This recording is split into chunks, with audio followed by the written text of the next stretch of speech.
Uget-uget saduli tomel Dara werku Dara Semar Badranaya apa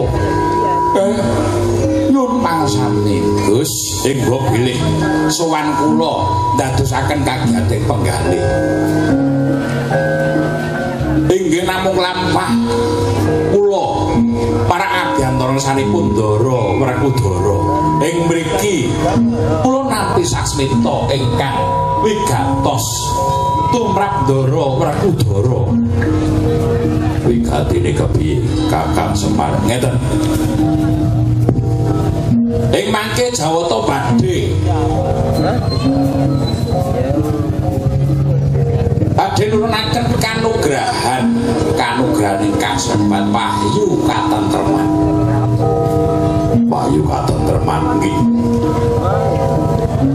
banjur apa wigatine Kaki Badranaya mrepeki marang aku menika ngaten Gus kula sawang momongan kula para Pandhawa cacah gangsal ingkang santosa birawa lan ingkang sampun saged menep kang dados penggalihipun tansah sewu namung Dara Werkudara. Kakang Semar Badranaya iso matur kaya mangkono. Nggih. Sebab ngaten. Titianipun titah ingkang sampun saged menep raosipun menika saged pinanggih marang dewanipun, saged pinanggih marang jati diri. Monggo. Doa nguni Dara Werkudara ingkang sampun saged pinanggih dewanipun nggih menika Sang Dewa Ruci. Kanthi dasar menika Gus momongan kula Pandhawa tan wonten ingkang saged kuwon nampi kanugrahan kang wahyu katentreman kejawi namung Dara Werkudara Gus. Yen to kaya mangkono kang dadi Kang Semar.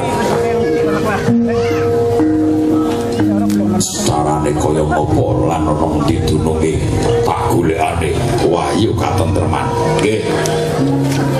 Genipun ngupadi kang kedah kanthi srana manekung Jawata tanpa beda nalika semanten jengandika Ndara kepanggih kelawan Sang Ruci Bathara. Wah, ya yen kaya mon njaluk pamit. Aku njaluk tambah pamuji tak golekane kanugrahan wahyu katentreman. Nggih, ngatos-atos, Den.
Ciwani warga ing Suwiyu. Ayo.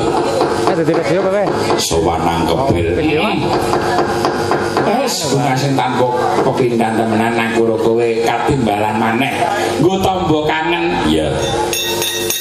Dasarwo sawetara aku karo kowe ora ketemu karo warga kabeh. Aku karo kowe wektu dina iki nampa dawuh. Iya. Supaya beber wayang kulit kaya padatan. Warga Suwiyu setahun sepisan mesti nganake sedekah dusun. Ya sedekah bumi. Merti dusun. Wis tanpa dadak dikomando saben-saben arep wanci wulan Sapar ngene wis cekak-cekek cokot-ceket. Nom-noman sayu urukun gumregut sing tanpa dadak di ya matur nuwun sanget saking sengkut gumreguting warga Suwiyu sedaya pinenggih waras mamet lan lancar samudayanipun mugi-mugi sasampunipun pahargyan sedekah bumi menika warga Suwitan sapinang nggih sayuk rukun bahagia mulya pinan karahayon rejeki kang agung Allahumma amin amin. Nah apa neruske tetembangan sore mau pracara dipun ngesaken campursari kaya padatan sing wis aku ruko wis sowan iya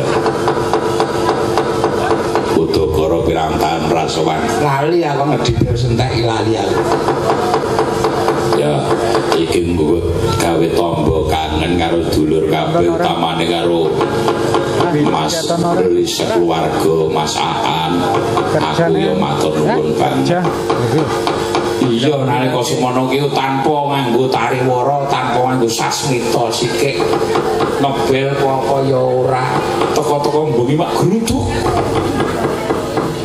tak kira ki rampok apa ya jebul kadang sewiyu padha rawuh ayo matur nuwun sanget lampah kula sakanca sowan ya waranggana papat terus disumbang penyanyi siji sing nembe rawuh wah ya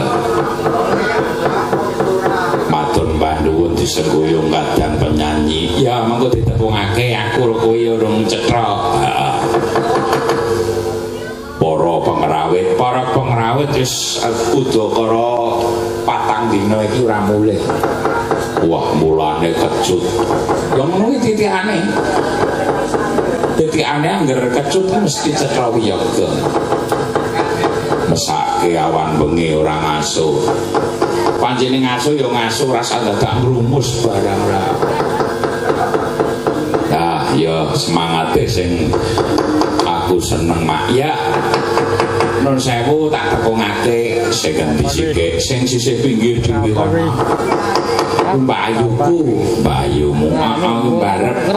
kono mbayumu mbarepe Pak Bagong Adi Widodo kuwi maksud kuwi yayine oh lah kowe rage dolan nang HP nyong wah wis ora ono sih adate ragil iki yang gandeng ning nek dhewe nek kancane ya mbuh ya Pak Supriyanti terus sing angka 2 kuwi mbayuku saka Tlatah Kebumen Ngambal kuwi Mbak Suwarti garwane sing MC mau sore